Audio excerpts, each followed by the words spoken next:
வீரமற்ற விவேகம் கோழைத்தனம், விவேகமற்ற வீரம் முரட்டுத்தனம்,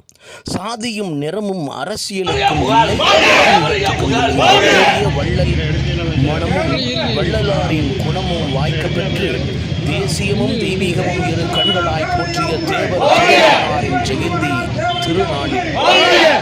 அதிமுக கழக அணி மாநில செயலாளர் முன்னாள் அமைச்சர் சீனாத்தானா செல்லபாண்டியன் தலைமையில் தூத்துக்குடி 3வது மைல் தேவர் திருமகனார் திருவுருவச் சிலைக்கு மாலை அணிவித்து மரியாதை செய்யப்பட்டார். இந்த நிகழ்ச்சியில் மாநில வர்த்தகணி துணை செயலாளர் முன்னர் ராஜா, தூத்துக்குடி தெற்கு மாவட்ட துணை செயலாளர் சந்திரன், தூத்துக்குடி தெற்கு மாவட்ட வழக்கறிஞர் பிரிவு செயலாளர் யு சேகர், தூத்துக்குடி தெற்கு மாவட்ட வர்த்தகணி செயலாளர் துரைசிங், இணை செயலாளர் MCP ஜீவா பாண்டியன், மாவட்ட மத்திய கூட்டுறவு வங்கி தலைவர் பிரிட்டிஆர் ராஜகோபால், முன்னாள் நகர்மன்ற தலைவர் விசைப்படகு உரிமையாளர் சங்க மனோஜ், தூத்துக்குடி மாவட்ட துணைத் தலைவர் டலஸ்பர், தெற்கு மாவட்ட சிறுபான்மை பிரிவு பொருளாளர் நாகூர் பிச்சை